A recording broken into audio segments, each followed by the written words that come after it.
Well, vestibular neuritis is a disease that causes true vertigo. That means severe, unprovoked head spinning, which continues for quite some time.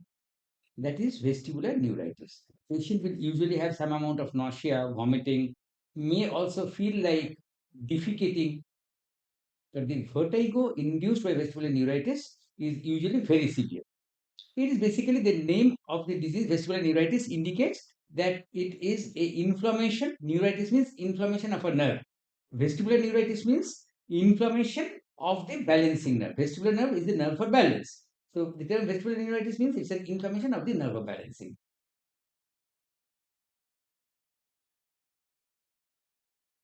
In any patient of balance disorder or vertigo, it is a history that is the most important criteria for reaching a diagnosis. The patient will come with a very typical history of a sudden onset of very severe head spinning and usually nausea, vomiting. Suddenly started and continues for about more than a day.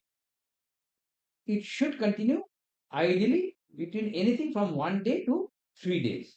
And in about 4 or 5 days, the symptom of head spinning slowly subsides. And in 5 to 7 days time, the vertigo actually disappears. The head spinning completely disappears. So that is the typical history of vestibular neuritis.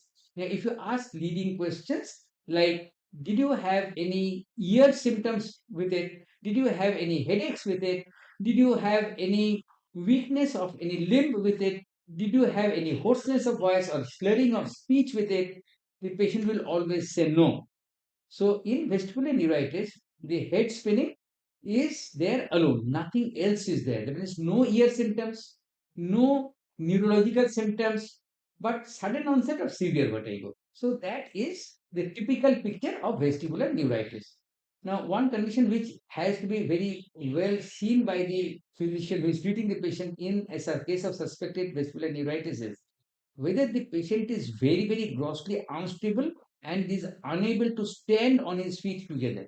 If that is so, then the doctor has to keep in mind that this typical picture of sudden onset of very severe head spinning without any ear symptoms but gross instability, it may be due to a stroke in the posterior part of the brain. That is something which the doctor will have to keep in mind, but that is less than, say, 2% cases. Most of the patients who come to you with acute vertigo, sudden onset of severe vertigo without any ear symptoms, mostly you can take it that it is possibly a vestibular neuritis. A first attack of vestibular migraine also will begin like this. Or it can also be a first attack of Meniere's disease where the ear symptoms have not yet started. Because in Meniere's disease, sometimes in the first 1 or 2 episodes, the patient may get only head spinning without any perceptible ear symptoms. Because when the head spinning happens, then the head spinning is so very severe, be it vestibular neuritis or Meniere's disease or vestibular migraine, the spinning is so treacherous and so severe that even if some ear symptom is there, the patient usually does not notice it. So, in the first time of a Meniere's disease attack can also present like vestibular neuritis, but usually no. So, the other thing that one has to keep in mind when seeing a patient of vestibular neuritis is that other than vestibular neuritis, we first need to rule out a stroke in the posterior fossa of the brain. That means a brain stroke in the back part of the brain. Number one, that is the most dangerous thing. Second is whether it is a first attack of vestibular migraine, then it could be something like a first attack of Meniere's disease where the ear symptoms have not yet become very significant, and rarely it can be something which is a disease called vestibular hydrops, where there is the same pathology as happens in Meniere's disease, but it does not affect the cochlea. It affects only the vestibular labyrinth. And so these patients do not have any ear symptoms. They have hydrops, that means collection of fluid in the inner ear, but limited to the balance organ only. So these are the basic five conditions where the patient can present with acute onset of very severe head spinning without any ear or other related symptoms. No headache, no slurring of speech, no weakness of the limbs, etc. No, not at all. It is a self-limiting disease, and in most cases, the symptoms subside. The acute symptoms will definitely subside in 2 3 days time, and the little bit of imbalance that continues after the attack, it that also goes away in, I would say, 7 to 10 days time. But it is never a life-threatening condition.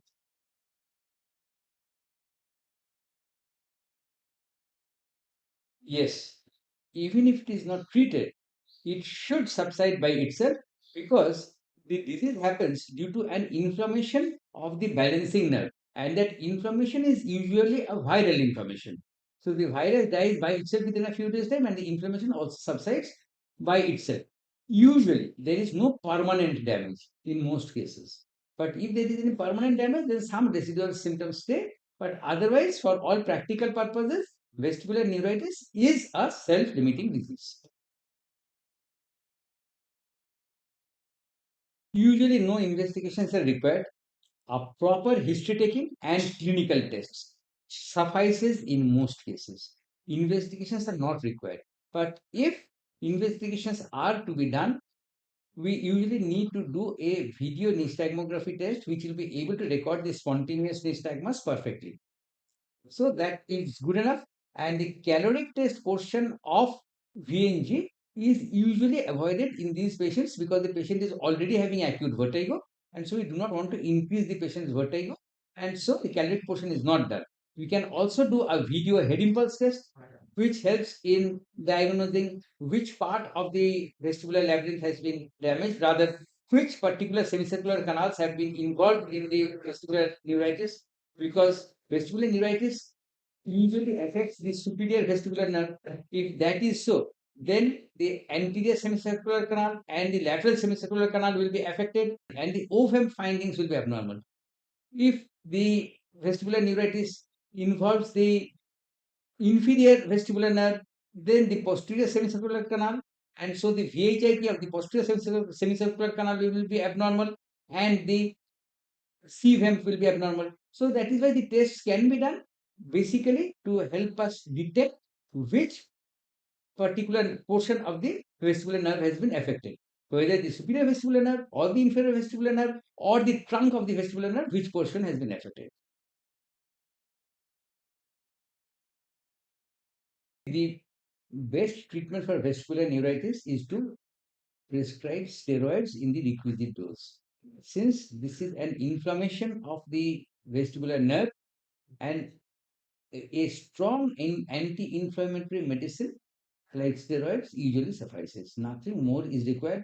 Some places they also give a antiviral medicine like acyclovir with it, but different studies have shown that adding a antiviral agent does not significantly improve the chance of recovery.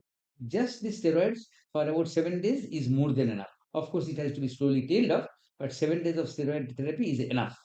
During the very acute stage of the disease, if the patient is having very severe vertigo and vomiting and the patient is mentally very distressed, then of course, for the first day, some vestibular sedatives like diaminohydrinate and sinerzine combination or prochlorperazine may be given. But to be used with utmost discretion and with restraint, because if we are prescribing the vestibular sedatives, we are taking a risk of jeopardizing the vestibular compensatory mechanism. So that has to be kept in mind. Yes, of course. And every patient that is presented to the doctor with vestibular neuritis, or for that matter, any unilateral vestibulopathy, must always undergo diligent and proper vestibular physiotherapy. Because it is this vestibular physiotherapy only that will restore normal balance and bring the patient back to mainstream. Without vestibular physiotherapy, the chances of complete recovery are remote, are not much. So vestibular physiotherapy is essential.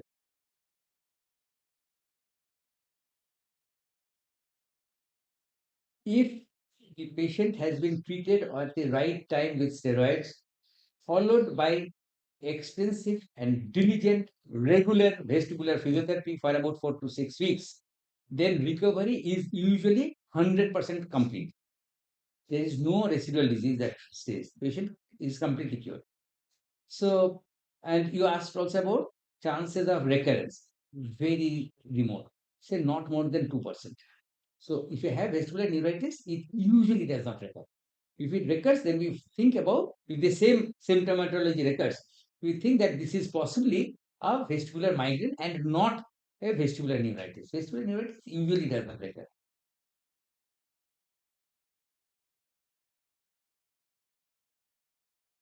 This video has been made to create public awareness and to educate patients on some basic medical issues related to balance disorders. Information provided is on the basis of personal experiences and knowledge of Dr. Anirban Biswas, gathered over 40 years of medical practice. Viewers are hereby instructed to verify and authenticate the information provided by the patients, consulting detailed medical texts, and by discussions with their personal physicians. In all the matters, the opinion of the physician treating the patient is final, and the patients are to follow that advice only, be it treatment or diagnostic tests.